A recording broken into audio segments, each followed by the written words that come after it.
on a entendu beaucoup sur les problèmes et les défis, mais je crois aussi qu'il faut dire que l'Afrique est un lieu d'innovation.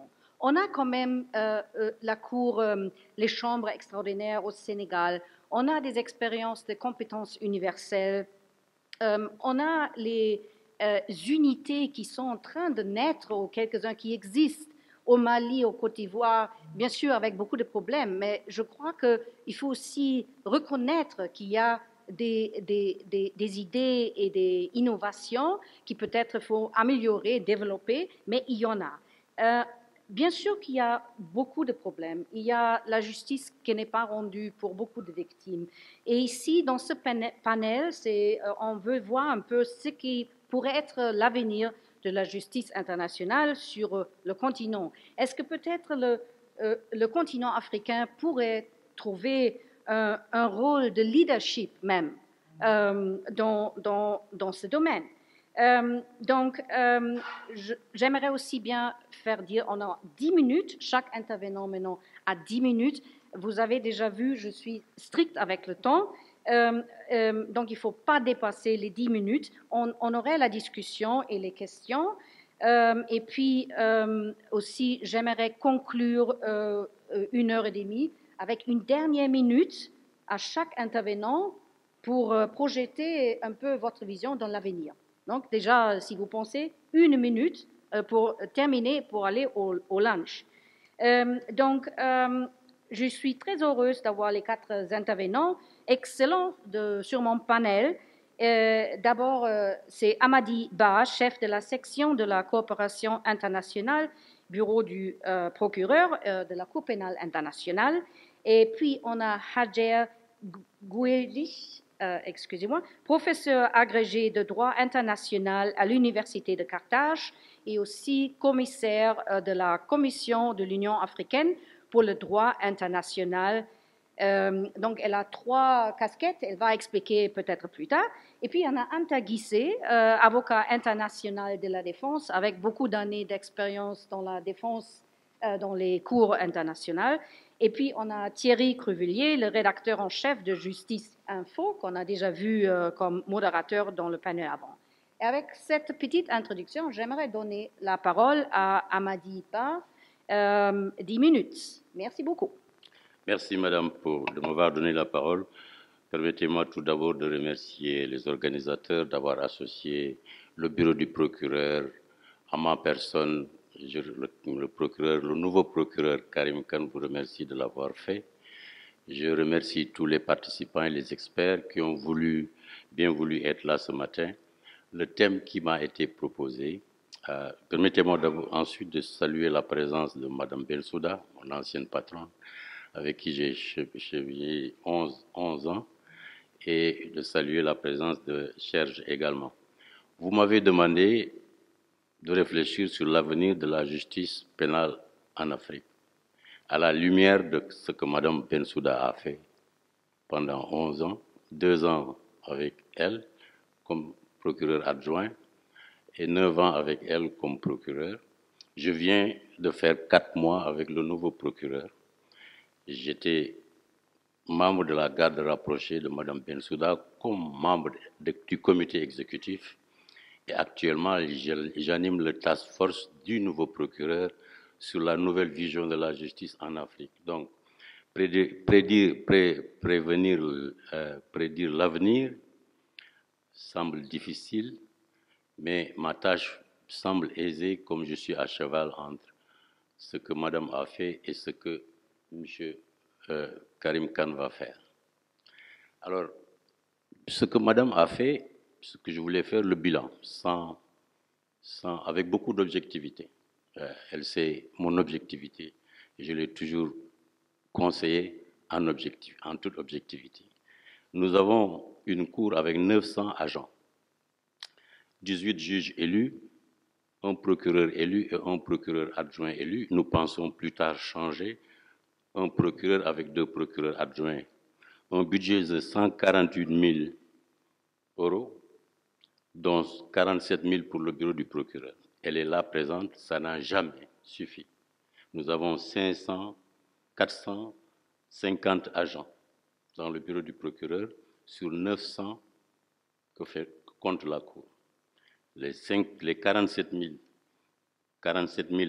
cette année, 47 400 l'année il y a un an, 46 000 en 2019, ce budget n'a jamais suffi pour mener les équipes, 18 équipes actives sur le terrain, 15 enquêtes, dont la Géorgie, Bangladesh, l'Afghanistan, Philippines récemment et la Palestine, mais tout le reste étant en Afrique. République démocratique, RCA 1, RCA 2, le Darfour, le Kenya, la Libye, Côte d'Ivoire 1, Côte d'Ivoire 2, le Mali et le Burundi. 80% des affaires enquêtées sont en Afrique, Madame le procureur, avec votre bilan. Cette affaire en analyse préliminaire aujourd'hui, cette affaire dont Venezuela 1 et 2, l'Ukraine, la Bolivie, la Colombie, le Nigeria et la Guinée, deux affaires africaines parmi les affaires, les analyses préliminaires, c'est-à-dire la phase qui précède l'enquête. Quel est le bilan? 36 mandats d'arrêt en 19 ans. Mais enlevé dans les 19 ans, les 4 ans où la Cour devait mettre en œuvre ses dispositifs, ses outils, recruter son personnel. Donc, si vous enlevez 4 ans, la Cour n'a travaillé effectivement que 15 ans. Et en 15 ans, elle a fait 36 mandats d'arrêt.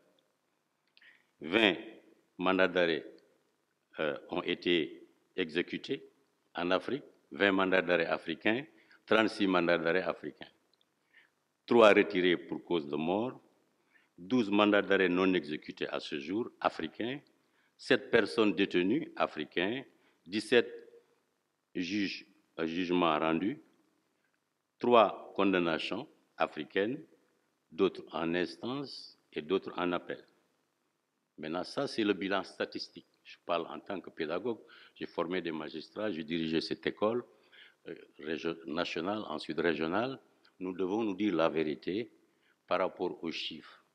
Si une juridiction a fonctionné pendant 15 ans, vous avez fait 36 mandats d'arrêt, a exécuté tant de mandats, tous fugitifs, statistiquement, si vous voyez les statistiques, vous dites qu'il y a un bilan positif. Le problème, c'est que nous avons eu des acquittements. Dans toute juridiction, Fatou l'a dit tout à l'heure, il y a des acquittements. C'est normal. Ça montre une justice qui marche. Gbagbo a été acquitté. Pourquoi? Parce que le seuil de preuve que nous avons donné n'est pas suffisant pour les juges. 2 en première instance, 3 en appel sur 5. 2 contre 1, 5 contre 3. Vous n'avez pas suffisamment de preuves. Vous n'avez pas de preuves. En un mot, Bamba, dans Centrafrique 1, a été aussi acquitté, après 8 ans de procédure. Ensuite, des affaires ont été arrêtées, suspendues, dans l'affaire du Kenya. Suspendues parce que les témoins se sont retirés et il n'y avait plus de preuves. Dans certaines affaires, comme Simone Gbagbo, nous avons été obligés de retirer le mandat d'arrêt. Pourquoi? Parce que c'est les mêmes faits que Gbagbo.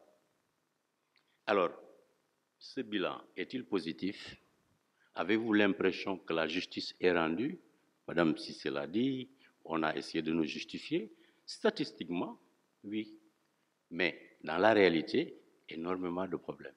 Je parle en tant que juge, formateur, et quoi qu'on puisse dire, sur le plan de l'impact, vous voyez, dans nos pays, on marche beaucoup, on manifeste.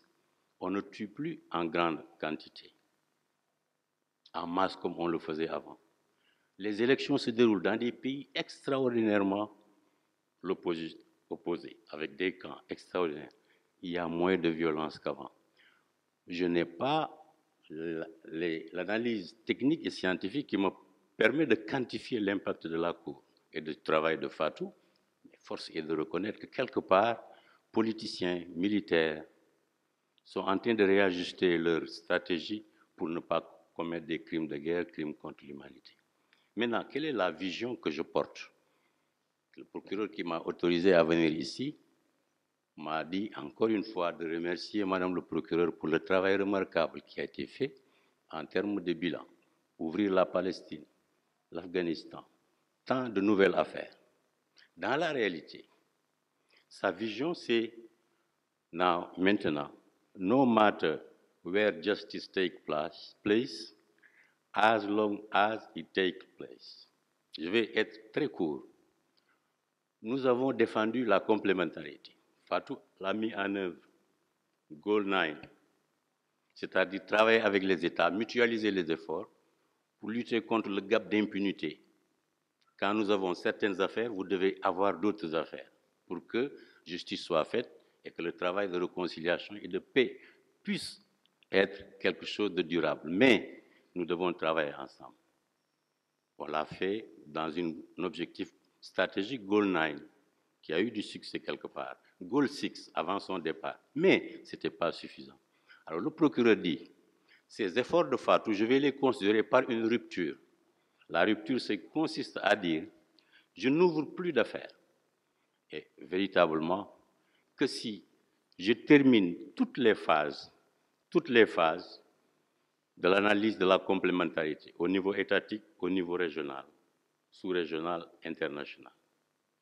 Ensuite, pour les affaires courantes, actuelles, je dis, pourquoi une cour spéciale en Centrafrique avec autant d'argent et je continue d'enquêter. Je vais travailler en synergie avec la Cour centrafricaine. Donc la vision de la complémentarité est devenue dynamique. Karim Khan n'exclut plus le mécanisme comme celle que Mme Catherine dirige. On n'exclut plus une chambre extraordinaire africaine. On n'exclut plus un tribunal hybride. Tous les moyens sont bons pour qu'on s'entende, société civile, État, bailleurs de fonds, Union africaine, CEDEAO, CEMAC, à travailler pour un outil qui permette de rapprocher la justice du justiciable. Pourquoi? Et je termine, c'est Madame, parce que là est éloignée, le budget n'est jamais suffisant. Jusqu'au moment où je vous parle, on a juste reproduit les 47 millions de Fatou, on ne l'a pas encore, et ce n'est pas sûr qu'on ait 47 millions pour 2022.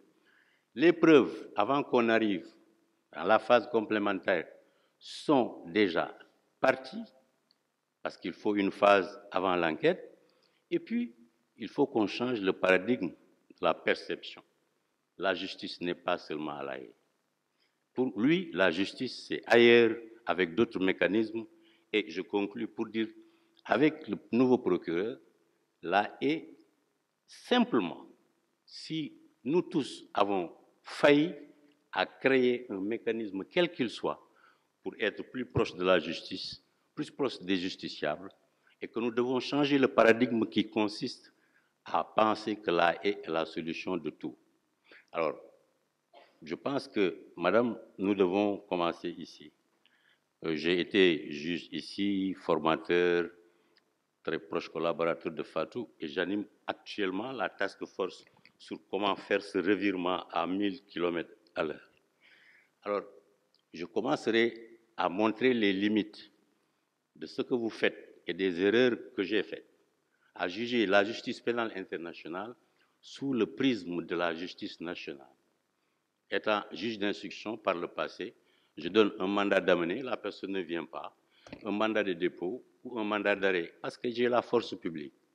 Vous avez tout à votre disposition. Nous, là-bas, en tant que chef de la coopération, elle sait que je négocie tout, depuis la convention pour entrer dans le pays, la convention pour permettre l'accès aux éléments de preuve, jusqu'à l'arrestation. Tout se négocie. Alors, comment pouvons-nous négocier avec des États qui sont contre une affaire, qui ne veulent pas bouger parce que leurs intérêts géopolitiques n'est pas avec une affaire? Voilà pourquoi nous devons changer de shift. Et je pense que l'idée de Karim, c'est de vous inviter à réfléchir. Comment?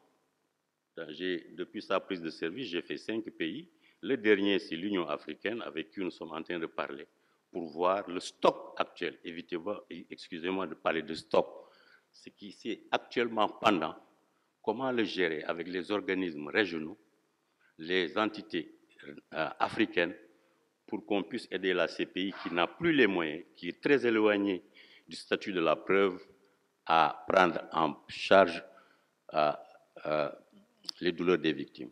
Madame, je suis désolé, je pouvais échanger des heures et des heures sur cette nouvelle stratégie, mais je suis à votre disposition. Je pourrais compléter aussi les questions posées à ma patronne parce que j'étais plus proche du terrain qu'elle. Elle est sur la stratégie et moi, si je suis sur l'opération. Merci Très bien. beaucoup. Merci beaucoup. Merci pour aussi respecter le temps. Et puis maintenant, j'aimerais inviter Hajer à faire son intervention. Merci infiniment, Madame la Présidente de séance. Excellences, Mesdames et Messieurs, chers invités, qu'il me soit permis tout d'abord de m'associer à tous les autres intervenants pour remercier les organisateurs pour la parfaite organisation de cette conférence internationale de très haut niveau et pour le choix de la thématique extrêmement pertinent, d'autant plus que les questions sur les crimes internationaux, les questions de l'impunité gênent un peu les États africains, mais il faudra en parler en toute franchise et en toute transparence, parce que ce qui nous anime tous, c'est l'homme avec grand H, surtout à l'heure où le continent africain fête le 40e anniversaire de la Charte africaine des droits de l'homme et des peuples. C'était la semaine dernière, un 21 octobre, 40 ans après l'entrée en vigueur de cet instrument. Il est vraiment choquant qu'au XXIe siècle, nous parlons de crimes de masse, de crimes odieux, de crimes de jus cogens, de crimes des normes impératives de droit international les plus atroces en toute impunité. Et il faudra certainement qu'on y pense de façon normative mais aussi institutionnelle. Je viens de la Tunisie, le pays de Habib Bourguiba, qui est l'ami de votre président Senghor. Ils étaient de très très bons amis, ils ont œuvré ensemble pour la concrétisation des rêves des pères fondateurs du panafricanisme.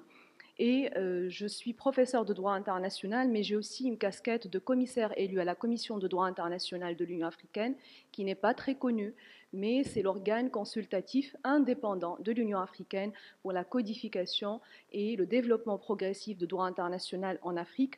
Et j'ai aussi la casquette d'être dans le panel des personnalités éminentes pour la réforme institutionnelle de l'Union africaine. Mais dans tout cela, je suis experte indépendante et donc mes propos m'engagent moi personnellement, n'engagent nullement l'Union africaine ni les États africains. Alors par rapport à mon intervention, je vais l'articuler au niveau de 3 grandes idées. Je commencerai par faire l'état de lieu, l'état actuel de la justice internationale en Afrique. Je vais par la suite parler un peu très rapidement des relations entre l'Afrique et la CPI, ce qui va générer la 3e idée, une future Cour africaine des droits de l'homme et des peuples avec section pénale. On va faire le bilan, même si le texte n'est pas encore entré en vigueur, mais parler aussi bien des avantages et des inconvénients de ce texte, le fameux texte de Malabo. Alors par rapport à la première idée, l'état actuel de la justice internationale au niveau de l'Afrique, vous le savez tous bien plus que moi, si on fait le constat, géographie ou la carte des crises en Afrique, ça montre que le continent africain, malheureusement, est devenu le principal théâtre des conflits armés, c'est le foyer des tensions avec une montée en puissance du radicalisme violent et du terrorisme. Malheureusement, encore une fois, dans l'état actuel des choses, il n'y a pas, au niveau de l'Union africaine, on ne dispose pas d'organes propres en matière d'enquête et de poursuite des crimes internationaux. Et cela est de nature justement de mettre à mal les questions concernant les luttes contre l'impunité dans la région.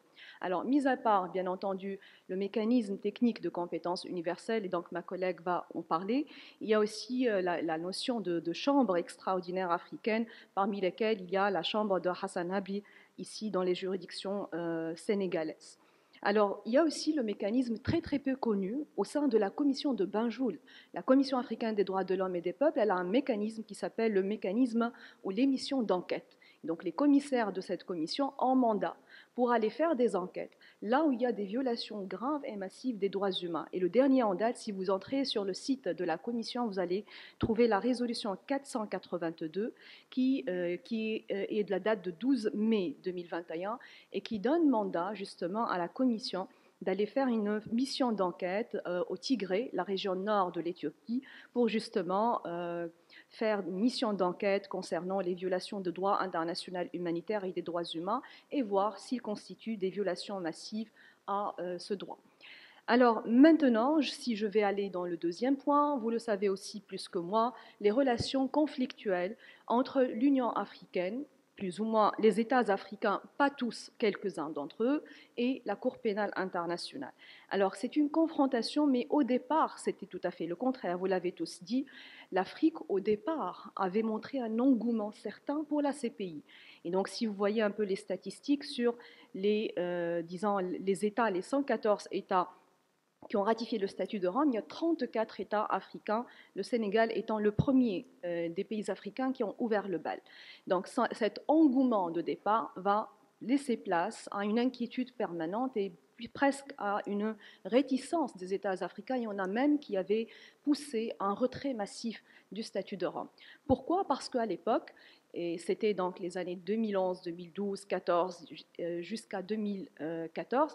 Donc c'était le fait de critiquer cette Cour, d'avoir africanisé la justice pénale internationale, d'être concentré seulement sur l'Afrique. Les cas, c'était le Kenya, République démocratique du Congo, Côte d'Ivoire, Centrafrique, Mali, Soudan, Libye, etc.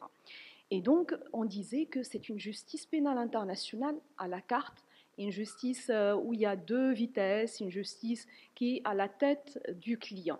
Ça, c'est un peu la gêne de quelques États africains. Encore une fois, je le dis, pas tous, mais il y a une locomotive, à savoir donc le Soudan, le Kenya, qui à l'époque, vis-à-vis des arrêts, de mandats d'arrêt contre Omar al-Béchir et Kenyatta, ils ont voulu contrer justement la justice pénale internationale universelle.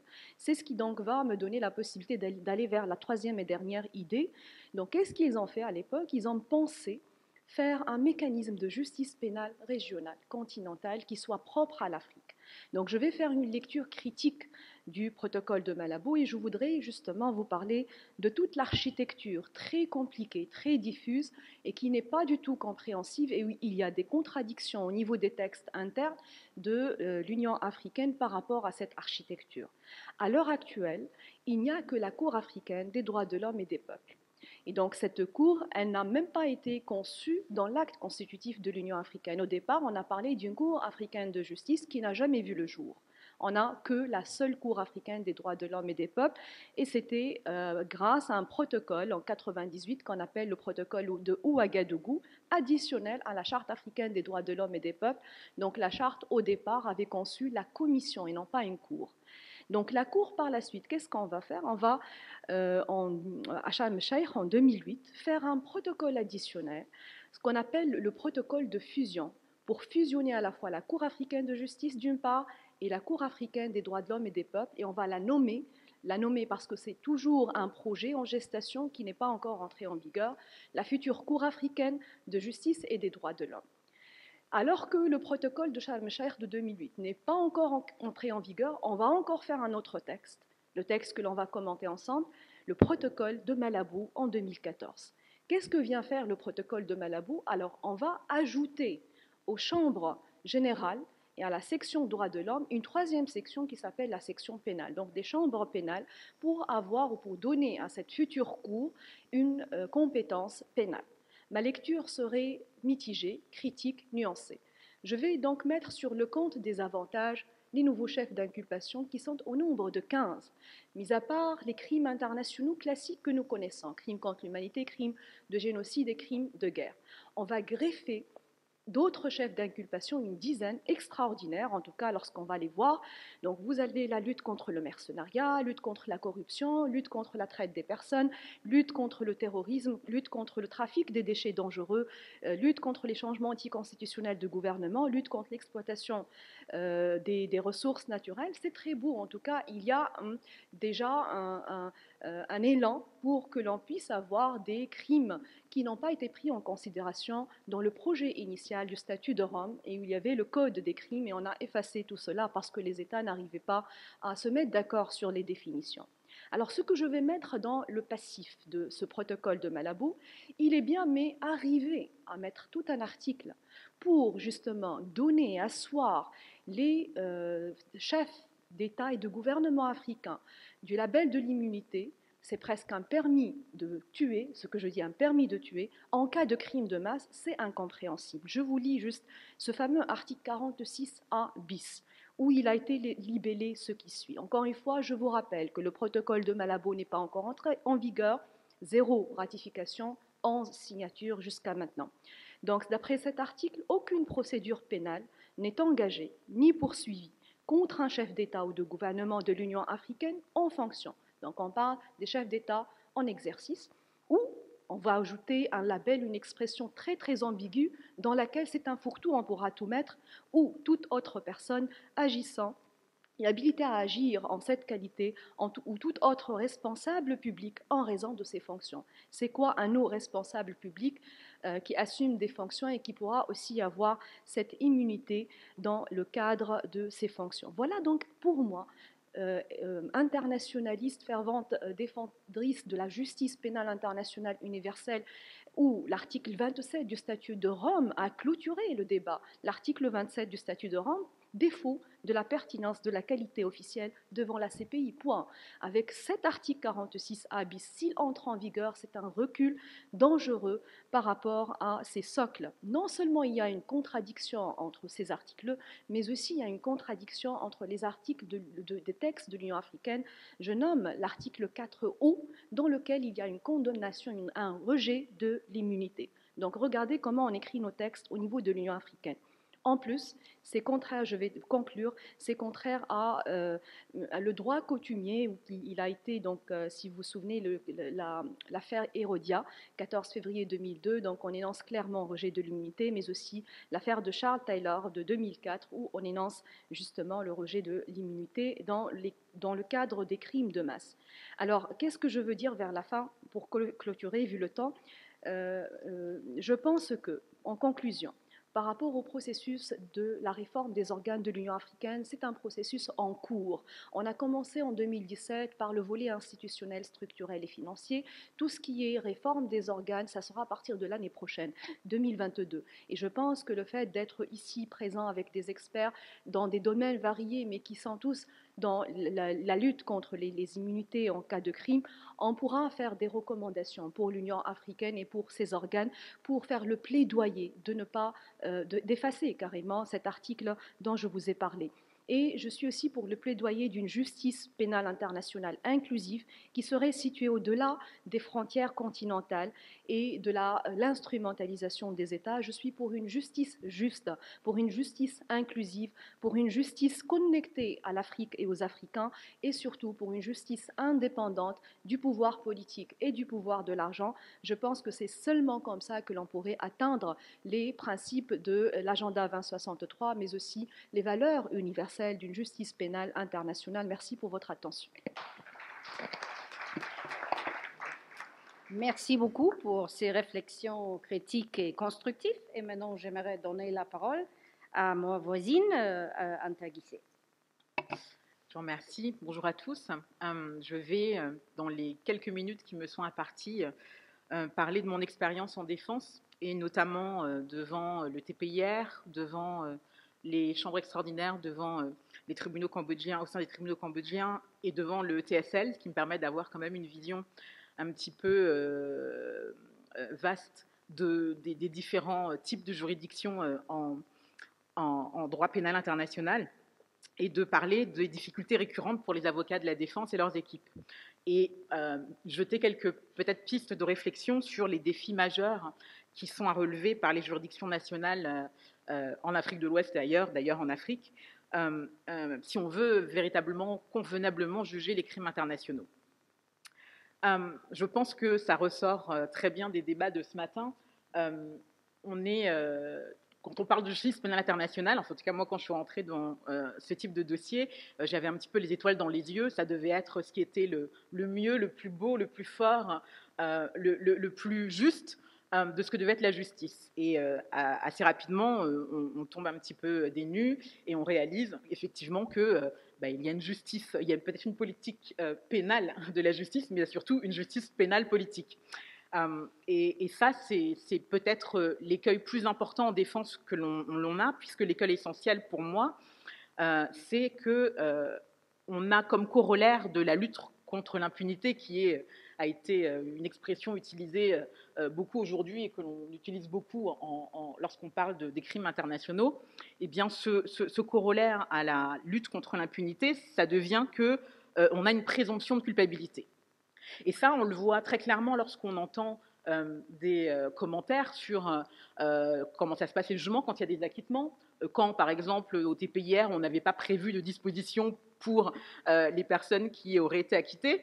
On a ce point de départ qui est, on parle de crimes de masse, l'opinion internationale est tellement choquée, on a besoin de coupables coûte que coûte. Du coup, la présomption d'innocence, qui est quand même la règle de base, le principe fondamental d'un procès équitable dans une justice pénale, et bien finalement, la présomption d'innocence n'en est pas une. Il faut aussi convenir que quand on est devant des juridictions qui dépensent tellement d'argent, tellement de moyens, parce qu'il faut aussi appeler un chat et puis parler de l'éléphant dans la pièce, mais c'est vraiment ça. On sait que c'est une justice qui coûte beaucoup et les gens ont l'impression qu'il faut qu'il y ait un retour sur investissement. Et du côté de la défense, de rappeler qu'on est dans un procès pénal, c'est-à-dire qu'on peut avoir toute la vision que l'on veut sur les responsabilités politiques, mais quand on est dans un procès pénal avec des règles de droit appliquées. Et c'est un élément qui, du côté de la défense, est souvent très frustrant, parce que les gens arrivent souvent, à l'ouverture du procès, on a des gens dans la galerie, effectivement, des ambassadeurs, des personnes responsables qui viennent assister au premier jour du procès, qui ne reviennent plus et qui viennent à la fin pour les plaidoiries, et puis après qui vont critiquer et donner des positions sur ce qui s'est passé pendant le procès qu'ils n'ont pas suivi. Donc ça, c'est une très grosse frustration, parce que nous, on est des juristes, ça veut dire qu'on applique le droit, et que quand on doit faire des commentaires, il faut qu'on puisse aussi faire des commentaires en droit. Et moi, je trouve qu'en défense, c'est la plus grosse frustration qu'on peut avoir, à savoir qu'on a fait un travail qui souvent a duré de nombreuses années, et en fait, à la fin, on va nous dire « Oh, mais quel scandale, on a acquitté un tel » ou il a été condamné très très bien, sans vraiment qu'on puisse s'intéresser à quel a été le processus. Or, je trouve que dans la justice pénale internationale, comme dans la justice nationale sur de crimes aussi importants, le processus est aussi important que le résultat.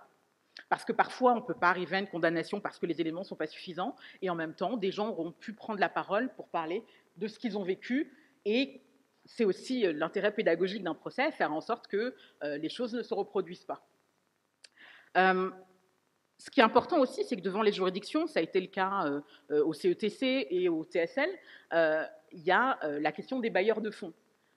On donne de l'argent en fonction de l'agenda des uns et des autres. On l'a vu de la manière dont le TSL a connu une abrupte fin dans le cadre de l'affaire Connex, montre très bien qu'à un moment, il y avait une volonté politique de mettre des sous parce que ça les intéressait d'avoir une condamnation peut-être de telle ou telle personne, et qu'à partir du moment où on a une condamnation de principe, le reste, eh ben, on s'en fiche un petit peu. Donc ça aussi, c'est intéressant de voir que parler d'une ère de la guerre, ce n'est pas anodin. On parle des moyens qui sont donnés à l'accusation, on peut aussi parler des moyens donnés à la défense, qui sont très objectivement absolument faramineux peut-être par rapport aux juridictions nationales, mais qui, quand on parle de juridiction et d'enquête de fond, pouvoir avoir des enquêteurs à décharge, pouvoir aller chercher de la preuve, pouvoir analyser des masses de documents. Enfin, on ne se rend pas compte à quel point, quel travail ça nécessite et comment un avocat seul ou même deux avocats seuls ne peuvent pas fonctionner s'il n'y a pas une équipe derrière. C'est une équipe qui, de toute façon, n'est pas comparable avec les équipes des procureurs, mais qui sont nécessaires. Et quand je parle d'équipes, pas simplement pour l'analyse de la preuve, mais aussi des équipes techniques. C'est-à-dire qu'on parle de crimes complexes, on parle de la jurisprudence à analyser dans toutes les juridictions internationales, et ça, c'est vrai que c'est quelque chose qui nécessite des moyens. L'autre point important qu'il faut rappeler, c'est que devant les juridictions internationales, comme je vous disais, il y a des choses qui sont médiatisées, puis d'autres un peu moins, et nous, en défense, il faut qu'on se bat au quotidien pour ne pas être une défense alibi.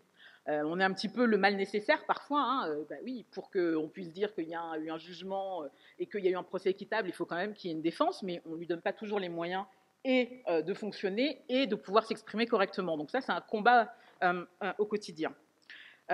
Et puis, ce que je disais tout à l'heure, à savoir que les gens, quand ils pensent à un procès de crimes internationaux, ce qui compte, c'est le résultat, et le résultat, globalement, ça doit être une condamnation, sinon on pense que c'est un échec.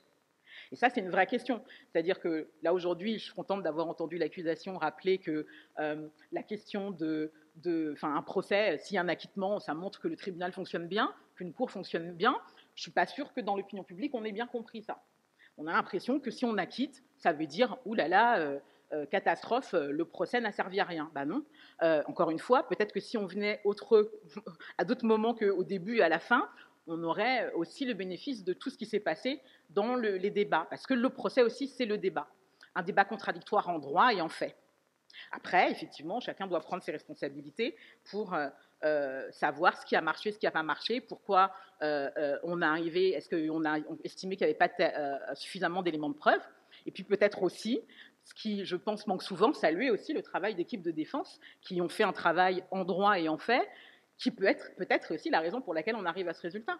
C'est-à-dire qu'on est dans le cadre d'un procès pénal, un procès pénal, pas simplement, ce n'est pas une commission vérité-réconciliation comme il peut y avoir, c'est un procès pénal, c'est-à-dire qu'on doit prouver la culpabilité des accusés au-delà de tout doute raisonnable. Et ça, c'est quelque chose qu'on oublie souvent quand on commente. Donc il fallait quand même qu'il y ait un petit peu la voix disruptive de la défense. Oups, 2 minutes. Alors, très rapidement, les écueils qu'on peut avoir, que je viens de développer, qu'on peut avoir en droit national. Les écueils qui m'apparaissent, c'est l'hybridité, selon quelle modalité, quel droit on va utiliser, ça c'est un point qui est important.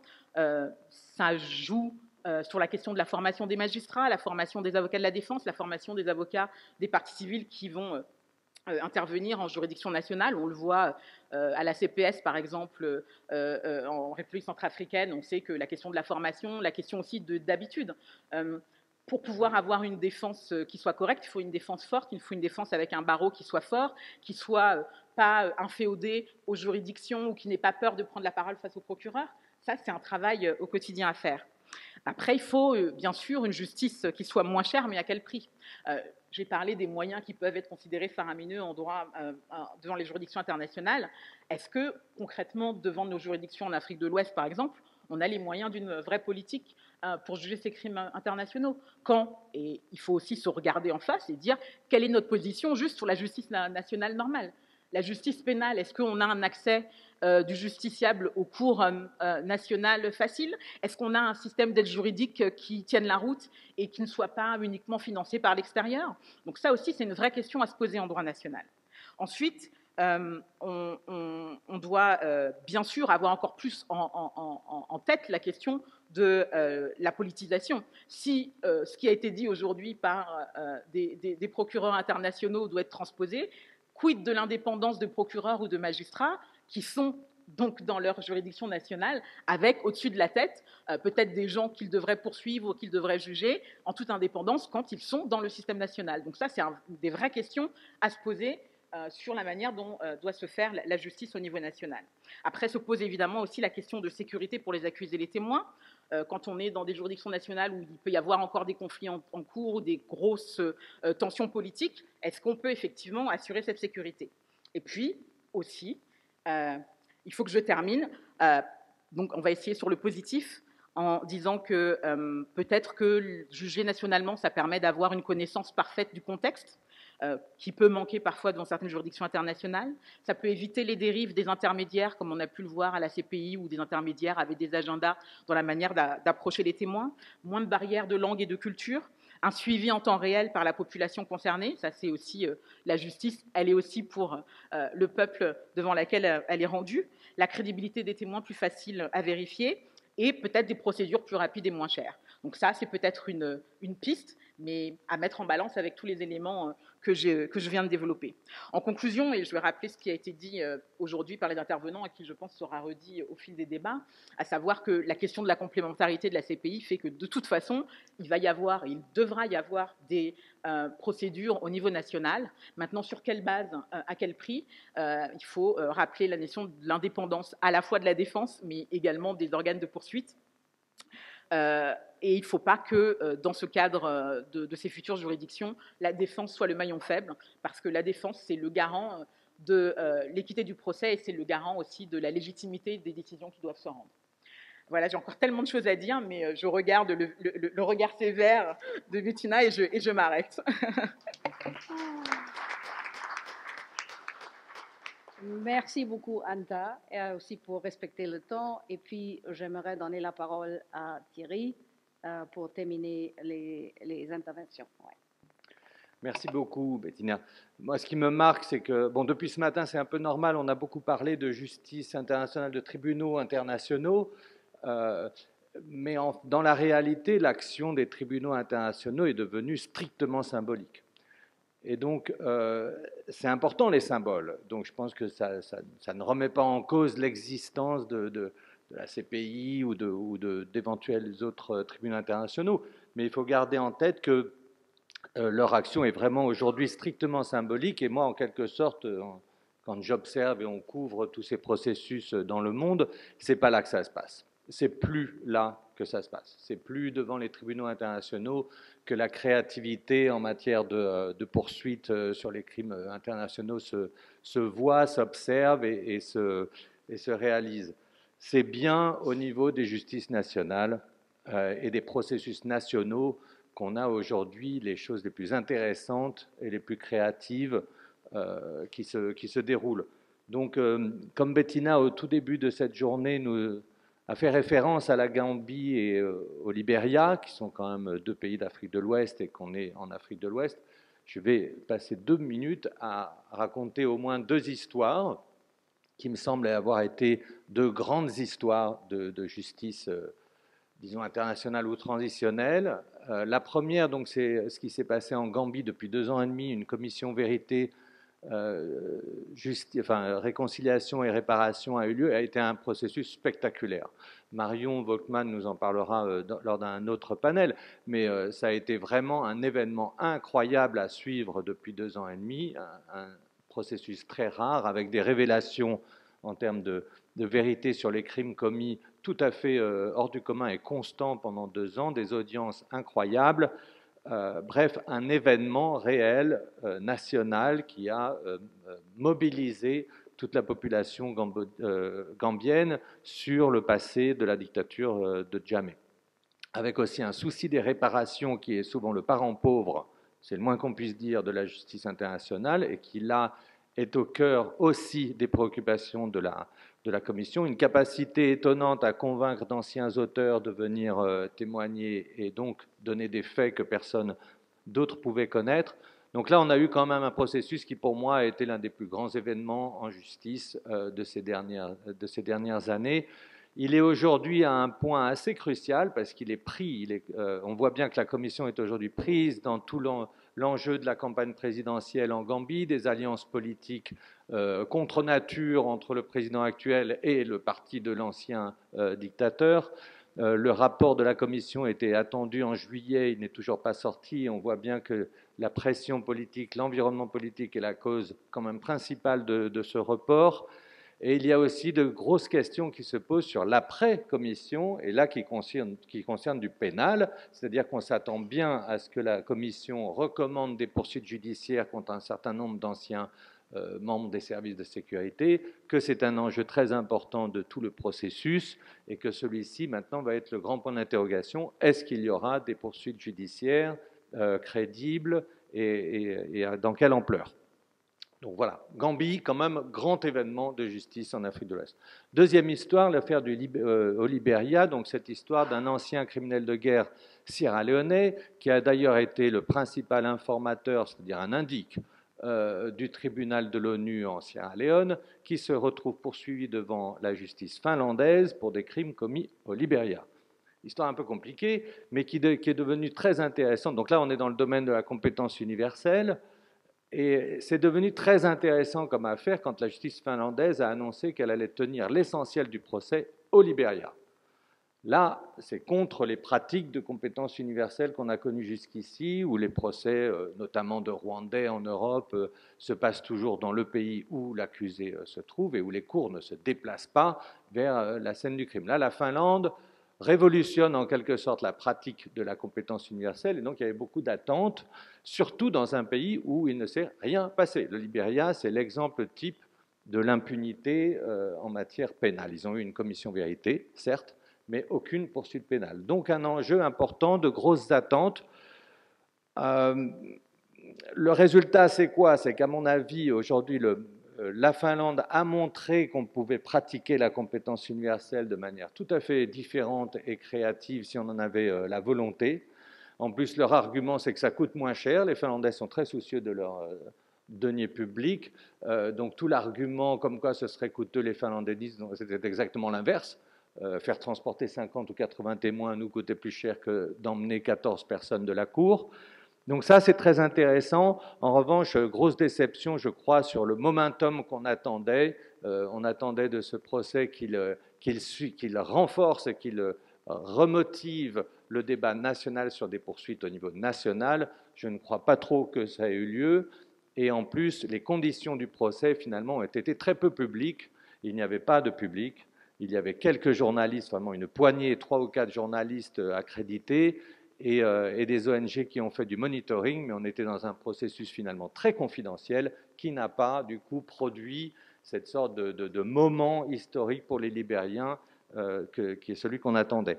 Je ne rentre pas dans les détails de l'affaire elle-même, qui par ailleurs est très problématique et va montrer, à mon avis, aussi les graves limites de cette compétence universelle, de la capacité d'une justice étrangère à comprendre et à connaître un dossier qui s'est passé des milliers de kilomètres, à des milliers de kilomètres de chez eux, un problème assez récurrent et classique en justice internationale. Et le procès Massaquoi va être un parfait exemple de ça, puisqu'on a quand même un processus, et notamment un bureau du procureur qui nous a présenté une affaire qui est historiquement contraire à beaucoup de faits historiques qui avaient été établis par d'autres chercheurs.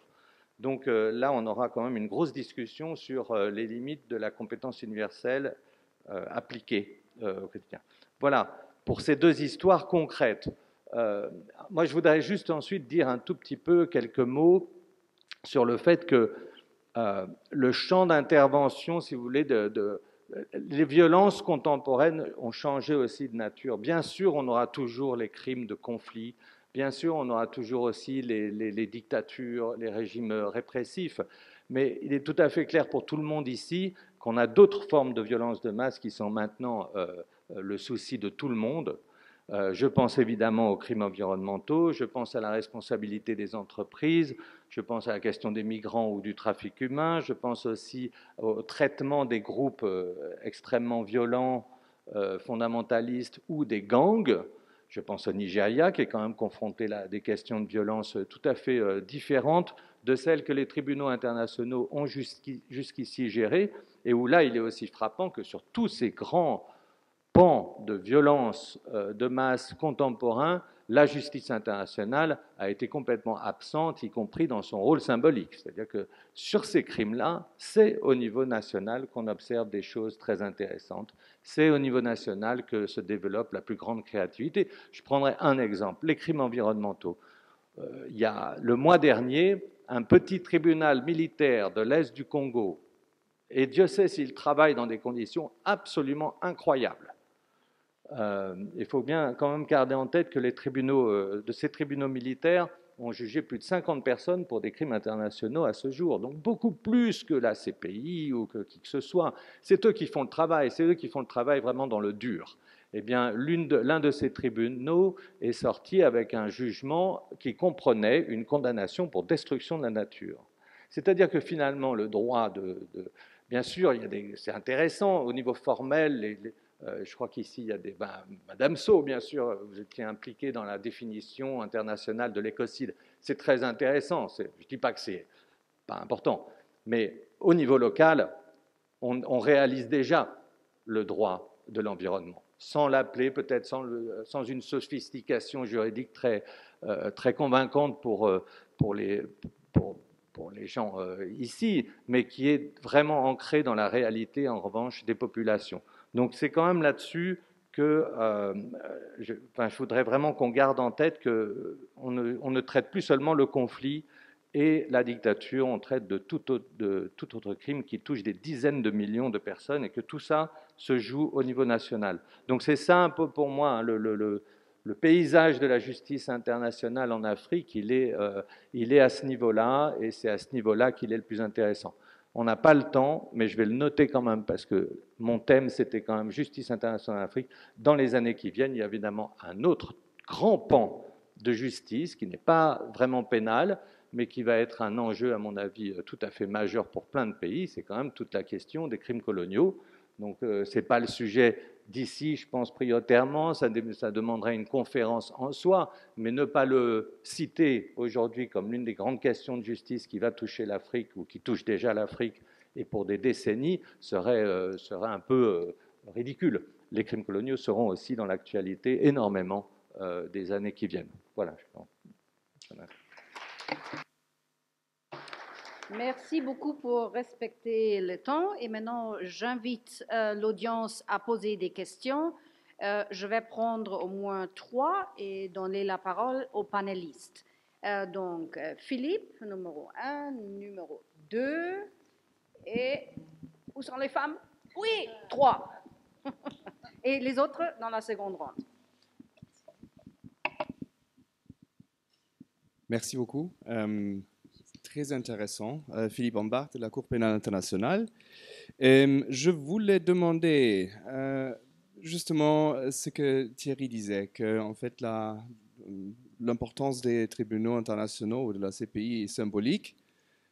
J'entends aussi que le protocole de Malabo est à 11 signatures, 0 ratification. Donc, Thierry, selon toi, qu'est-ce qu'il est là, donc le futur? Est-ce qu'on parle pour le futur d'une espèce de fragmentation de droit, une petite commission pour la vérité ici et des petites cours là-bas qui appliquent une loi qu'on ne peut pas peut-être vraiment codifier d'une façon commune? Qu'est-ce que tu vois? Quel est le futur? Merci. Merci, je suis Maître Traoré Drissa de la Côte d'Ivoire. Ma première question, c'est... J'ai 2 questions, mais je vais aller rapidement. Oui. La première, c'est Malabo. Est-ce que Malabo n'était pas une réponse aux poursuites contre Al-Béchir? Et donc, Malabo n'avait pas en lui-même les éléments de sa propre mort, puisque Malabo venait-il pas en réponse au fait qu'il y avait des poursuites contre Al-Béchir à la CPI et l'Afrique voulait prendre en charge les poursuites.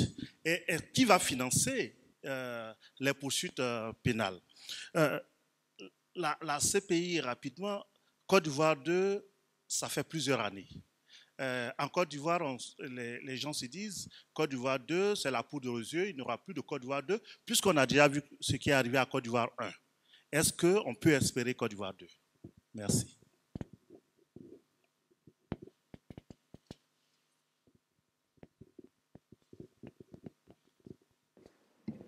Je vous remercie, Madame la modératrice. Je vais poser 3 questions, mais elles seront très rapides. La première question s'adresse à Madame Adjar. Oui, Adjar Gueldio, j'espère que je ne massacre pas votre nom. Je voudrais simplement savoir quels sont les espoirs qui nous permettent de dire que la Cour africaine sera bientôt créée. Parce que je sais que depuis le temps qu'on attend, il y a effectivement beaucoup de problèmes et je voudrais savoir quels sont effectivement ces problèmes-là. Pour Anta, rapidement, la question, c'est que tout à l'heure, tu as parlé disons, d'importance des financements qu'il faut avoir, et notamment pour la défense. Et je voudrais savoir, pour avoir été au tribunal pénal international pour le Rwanda en tant que procureur aussi, est-ce que, de façon objective, vous ne pensez pas que le financement que la défense a est quand même un peu plus importante que celle qui est attribuée au bureau du procureur? Ça, c'est vraiment une question que je pose. La troisième question que je pose, c'est par rapport à Monsieur Thierry, comment il s'appelle, Janer, Criveller. C'est par rapport à l'exemple que vous avez donné de la Gambie, de la commission vérité, réconciliation, etc. D'abord, pour ces commissions-là, je pense qu'elles doivent exister pour des critères très précis, pour ne pas qu'on ait l'impression que c'est une commission qui sert un peu plus aux vainqueurs qu'autre chose. Mais le problème qui se pose pour moi, c'est de savoir, parce que j'ai suivi un peu les débuts, comment s'est terminée cette commission-là. Est-ce que finalement, les recommandations qui ont été faites. Finalement, tout ce qui avait été envisagé comme résultat de cette commission-là ont été effectivement accomplis et réalisés. Merci beaucoup. Et j'aimerais aussi donner la parole à l'ambassadeur qui n'a pas pu parler avant.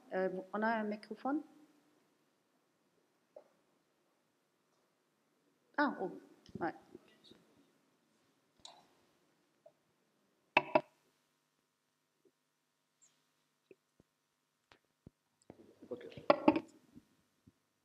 Merci beaucoup, Madame Bettina. Merci de ne pas m'avoir oublié. Je m'excuse que j'ai voulu intervenir un peu plus tard avec le premier panel. Je vous remercie beaucoup aussi pour l'invitation et surtout pour les sujets qui sont abordés aujourd'hui concernant la justice internationale.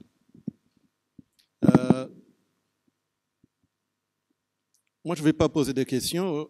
Aujourd'hui, je vais juste partager avec l'audience ici quelques constats et surtout mon opinion. Et peut-être je vais demander aux intervenants, je ne vais pas désigner qui peut répondre à cela, mais juste partager mon constat et mon opinion. La première chose que je voudrais dire, c'est que on a un problème très sérieux avec la justice internationale. Et je partage l'avis avec les deux procureurs qui étaient justement ici, les invités d'honneur qui étaient au panel tout à l'heure. Tout d'abord, je dois confirmer justement l'impuissance des bureaux des procureurs internationaux par rapport à leur travail. Souvent, ils sont confrontés à des difficultés et à des défis qu'ils ne peuvent pas eux-mêmes résoudre sans la coopération avec les pays et les gouvernements. Et là, je le sais parce que M. Serge l'a même mentionné tout à l'heure avec le cas de l'Afrique du Sud, mais je pourrais citer beaucoup d'autres cas. Mais ici, je vais parler d'un autre problème que nous avons, surtout qui concerne, à mon avis, une certaine hypocrisie. Excusez-moi du terme, mais une certaine hypocrisie de la part des pays souvent membres et qui défendent justement la justice internationale. Et souvent même les pays qui sont au départ, pays qui supportent et fondateurs de la Cour pénale internationale, mais qui à un certain moment, lorsque ça les concerne, ne veulent rien faire. Deuxièmement, je vais juste faire un autre constat concernant l'ingérence des puissances occidentales dans les affaires internes ou bien même dans la justice nationale de certains pays. Je vais donner l'exemple juste du cas du Rwanda aujourd'hui, où nous avons une certaine coopération entre les institutions judiciaires du Rwanda et des pays occidentaux comme la Belgique, où aujourd'hui au Rwanda, on a juste jugé un cas qui concerne un terrorisme transfrontalier avec quelqu'un qui, au départ, est rwandais, mais qui a acquis la nationalité belge. Les deux institutions judiciaires, le procureur du Rwanda et le procureur de Belgique, ont travaillé ensemble justement pour trouver les preuves qui ont conduit justement au procès, un procès qui a eu lieu au Rwanda. Mais en même temps, vous avez les pouvoirs publics et politiques qui essaient d'influencer en même temps les décisions des tribunaux et des juges au niveau du Rwanda, et avec une forte pression internationale. Alors là, je dis qu'il y a un problème. D'un côté, voilà, donc c'est ça. Le temps est pas sur notre côté. Ouais. Voilà, ça c'est une chose. La deuxième chose, justement, c'est le problème que nous avons avec certains criminels qui acquièrent la nationalité des pays occidentaux, qui en même temps directement en fait échappent de facto au système judiciaire de leur propre pays, où on parle de l'extradition vers les pays où les crimes ont été commis, mais parce qu'ils ont acquis les nationalités de ces pays, ne peuvent pas être extradés et ne peuvent pas être jugés dans leur propre pays. Donc, nous avons des criminels qui sont au large et qui vont rester impunis. Et là, il n'y a pas de justice. Donc, je voudrais avoir des commentaires là-dessus et merci de votre patience. Merci. J'aimerais commencer avec Thierry sur la première question, sur la fragmentation des lois. Et puis, on va voir qui répond à quelle question. Thierry. Est-ce que je dis un mot sur la commission Vérité Gambie aussi? Oui, d'accord. Je commence avec la Gambie parce qu'en fait, Madame Sow, vous anticipez, puisque comme je l'ai dit, le rapport de la commission Vérité, on l'attend toujours. Il était prévu en juillet, il a été reporté en septembre, il n'est toujours pas publié. Donc là, c'est le gros enjeu du moment, c'est l'après. Quelles recommandations la commission Vérité va faire, notamment en termes de poursuites judiciaires et de réparation, et quelle va être la volonté politique du futur gouvernement de soutenir l'application des recommandations. Et que là, il y a beaucoup de craintes en ce moment, vu l'alliance possible politique entre le président Barrow et le parti de Jammeh. Donc, on en est là. Il faut attendre. C'est un des gros problèmes des commissions vérité, hein, c'est la mise en œuvre des recommandations. C'est même les commissions vérité très efficaces comme celle-ci ont toujours un problème après de mise en application de leurs travaux. Donc voilà où on en est. Le futur, bon Philippe, évidemment, moi je ne suis pas devin, hein, donc je ne fais qu'observer des tendances ou des choses comme ça, mais contrairement à ce qui peut sembler, moi je ne suis pas du tout pessimiste ou inquiet, au contraire, parce que je vois énormément de choses se faire au plan local, de manière, mais qui sont très très intéressantes et très innovantes. La seule chose que je dis, c'est que ça ne se passe pas au niveau des tribunaux internationaux, et ça, je ne vois pas ça changer. Je ne vois pas les tribunaux internationaux, je ne vois pas la CPI redevenir un lieu significatif, important d'imagination et d'anticipation des grandes problématiques aujourd'hui. Elle est réduite à un rôle très symbolique qui, à mon avis, a son importance et son rôle, mais demeurera cela. Je crois que je n'attends rien d'autre de la CPI ou des tribunaux internationaux aujourd'hui. Leur action est définitivement symbolique. Donc, mais ce n'est pas grave. Je ne crois pas du tout que ce soit une source de dépit ou peut-être pour les juristes internationaux qui auront moins d'emplois.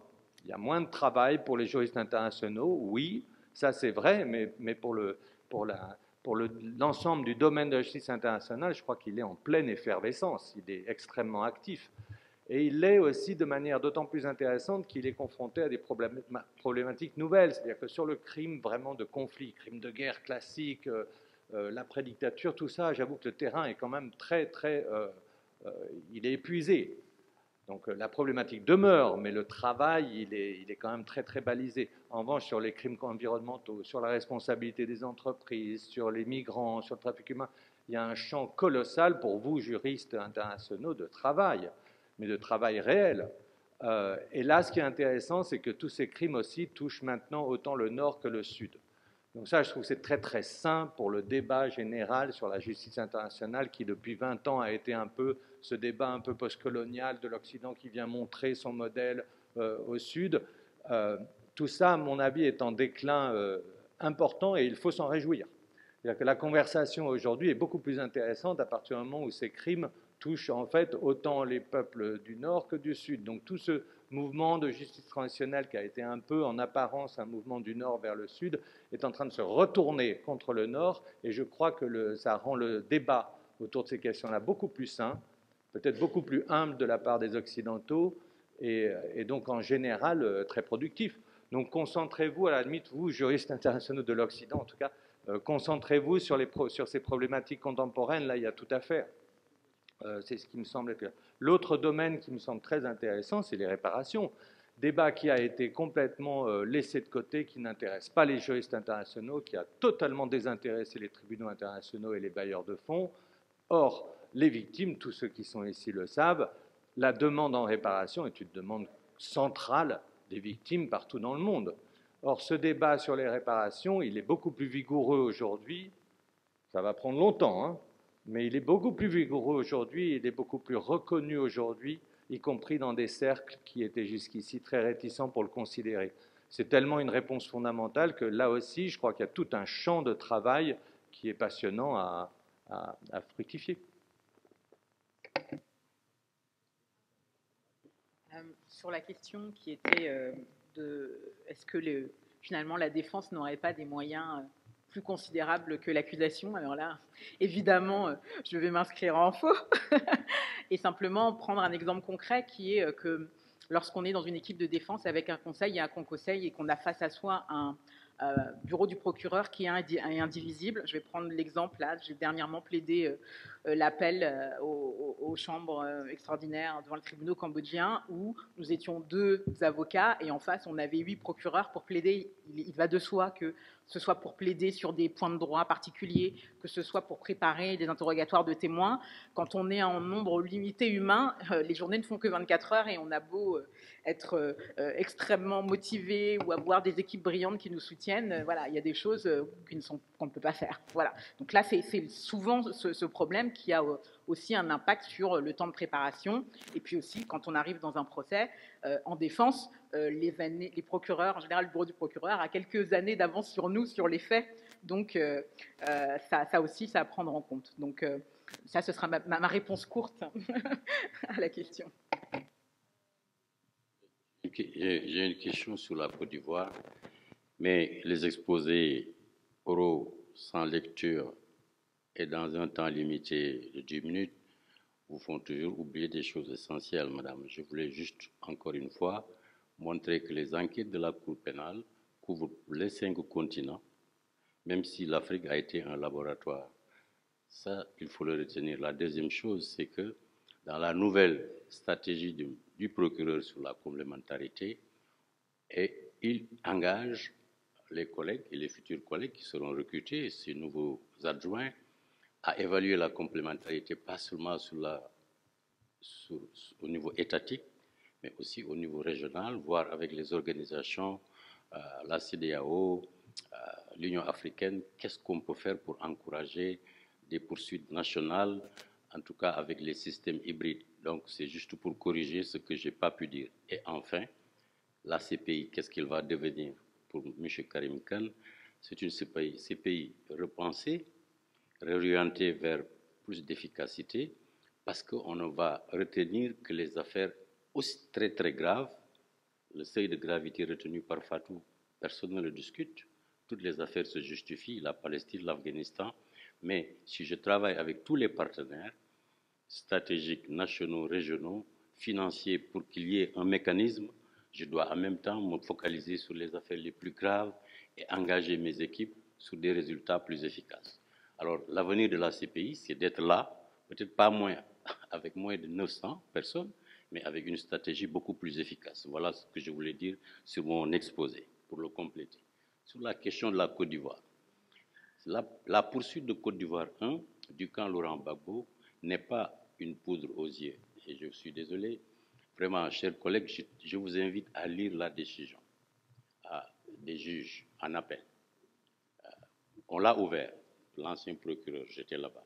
Je suis parmi les premiers à avoir négocié l'accord avec la Côte d'Ivoire. Elle était encore adjointe. Ensuite, les enquêtes se sont déroulées. On a eu des éléments de preuve.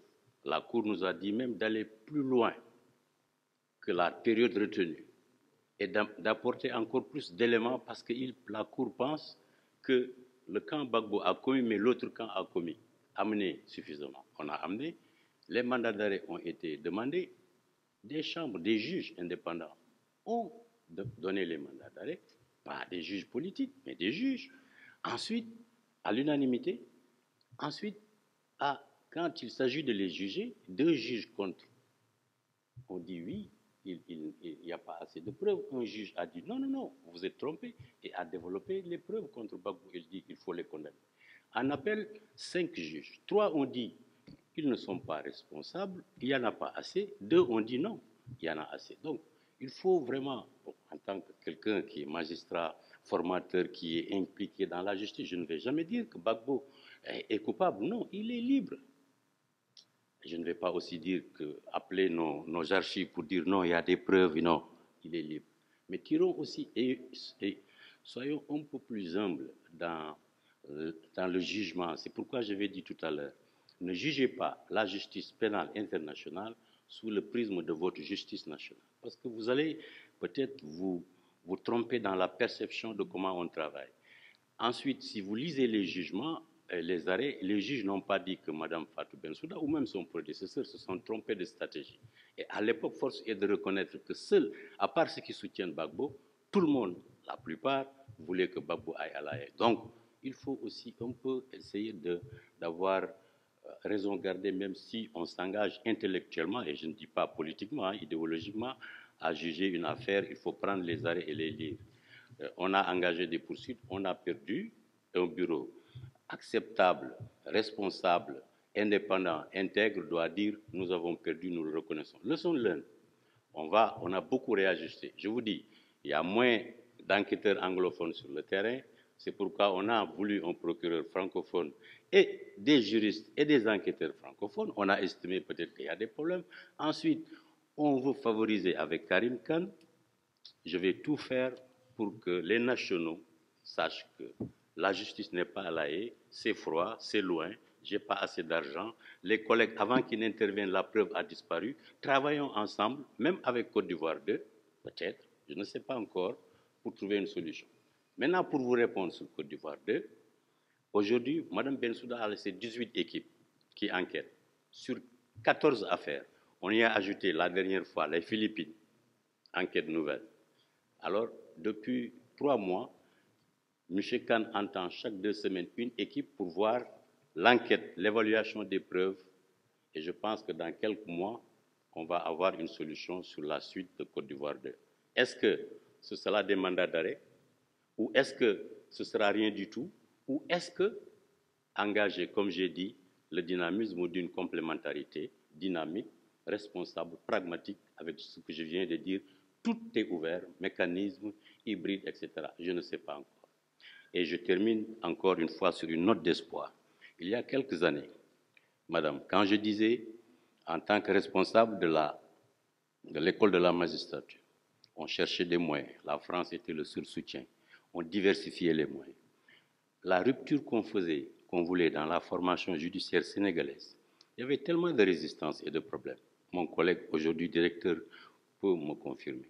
Mais on disait que le résultat sera dans quelques années. Vous mettez de l'argent dans la formation, dans la justice et dans sa réforme, et vous aurez des résultats 10 années après. Et vous voyez, tous ceux qui géraient le procès Ibn SN Abré, en dehors de Mbacké Fall, qui est ici présent, qui est un promotionnaire, tous étaient de cette école.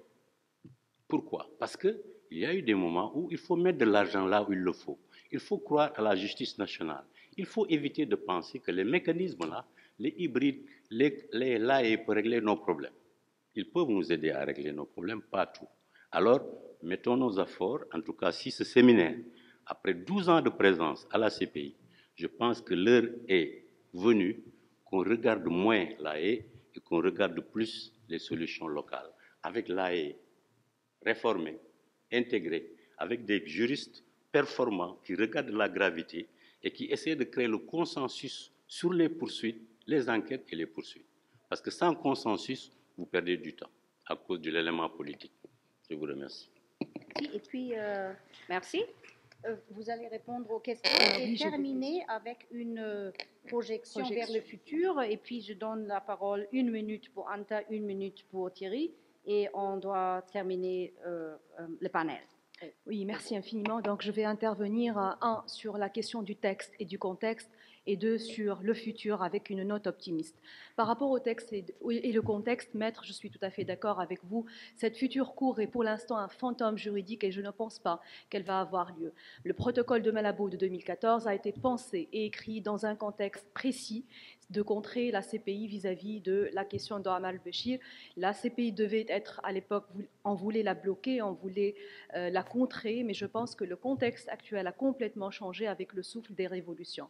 Alors, mis à part ces questions de contradiction interne entre les textes positifs de l'Union africaine, je n'ai pas eu le temps tout à l'heure de vous parler justement de tout le volet pratique, technique, financier. Donc, essayez d'imaginer 15 juges, les 15 futurs juges qui ont à la fois section de différends entre les États africains, la section générale, plus la section droits de l'homme, plus une section pénale dans laquelle il y a les 4 crimes classiques, plus 10 autres chefs d'inculpation. Donc, sur le plan technique, sur le plan pratique, je pense que c'est complètement irréalisable. D'ailleurs, les actuels juges de la Cour africaine des droits de l'homme et des peuples l'ont dit dans leur draft de réforme des différents organes. Qui va financer aussi le problème de toute l'Union africaine, c'est justement de dépendre des partenaires et le budget de 2022 a été voté il y a 2 semaines avec la 39e session du Conseil exécutif à 65% en dépend des partenaires et des étrangers. Je passe par la suite au deuxième volet, le futur et surtout le futur de la consolidation de l'état de droit et de la démocratie dans le continent africain. Je pense qu'on n'a pas parlé du volet préventif. Tout passe par le volet préventif, par ce changement radical de mentalité, par une véritable culture de droits humains, une véritable culture de démocratie, une véritable culture humaniste. Et ça, c'est la responsabilité de nous tous, à la fois l'élite, à la fois l'opinion publique, la jeunesse, la femme africaine, à la fois les ONG, à la fois les médias, à la fois les États à qui incombe le rôle premier. Tout ça, c'est un principe de subsidiarité, il vous dit la complémentarité. Que ce soit la Cour africaine, future Cour africaine, section pénale, que ce soit la CPI, n'interviennent qu'à titre subsidiaire. Alors, la solution, c'est justement de commencer par le volet national. Si vous actionnez, si vous voulez, la compétence nationale, on pourra toujours arriver à peut-être de meilleurs résultats. Il y a aussi, toujours pour finir avec une note positive et optimiste, la question, tout à l'heure, j'ai entendu M. Serge qui parlait de son plaidoyer auprès des Nations Unies pour les commissions d'enquête. Et je me demande, la commission internationale humanitaire d'établissement des faits qui a été faite sur la base de l'article 90 du protocole additionnel 1 aux 4 conventions de Genève, tout un mécanisme qui existe depuis une trentaine d'années et qui peine à récolter le fruit nécessaire parce que, encore une fois, c'est les États qui sont jaloux de leur souveraineté, qui massacrent l'ombre des frontières, qui ne veulent pas donner justement un mandat à cette commission pour pouvoir aller établir et constater les violations massives des droits humains. Donc 15 membres élus quand même par les 76 États qui avaient ratifié cet article 90 du protocole additionnel 1.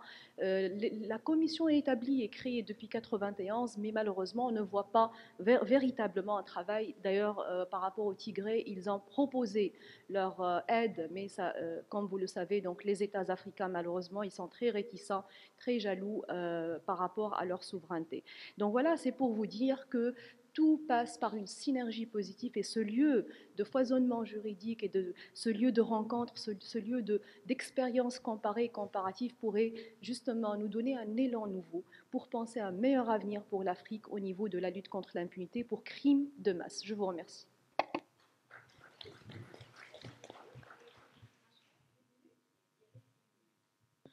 Je vais terminer simplement en rappelant que si on veut que les États africains avoir cette indépendance et arrêter de parler de justice coloniale ou de justice sélective, il faut qu'on prenne nos responsabilités, qu'on fasse ce qu'il y a à faire au niveau de l'indépendance des organes de poursuite et des magistrats et la possibilité d'avoir une vraie défense et d'arrêter d'utiliser le pénal comme un moyen de faire de la politique et d'avoir une vraie politique pénale au contraire.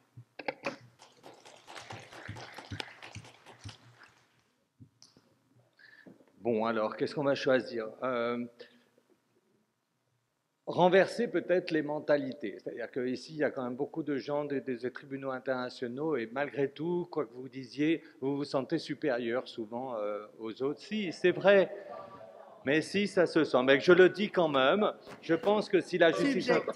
Excusez-moi. Si la justice internationale était beaucoup... Tout à fait. Nous connaissons nos limites. Ah oui, c'est tout. Je peux avoir ma minute quand même. Désolé. Si la justice internationale se mettait davantage au service des justices nationales, je pense que ce serait une très bonne chose. Alors, peut-être un exemple, pour aussi quitter les dogmes. L'affaire Kabuga. Moi, je trouve que le débat aurait très bien pu s'ouvrir après 25 ans, que ce ne soit pas le mécanisme qui juge Kabuga aujourd'hui, mais le Rwanda. Et pour plein de raisons, mais que le fait que ce débat n'ait pas lieu me semble un peu dommage, parce qu'il faut être beaucoup plus créatif, beaucoup moins dogmatique, et accepter que le temps évolue et qu'il y a des solutions ou des options aujourd'hui qui sont peut-être plus légitimes que celles d'hier. Bon, voilà, j'aurais créé mon problème.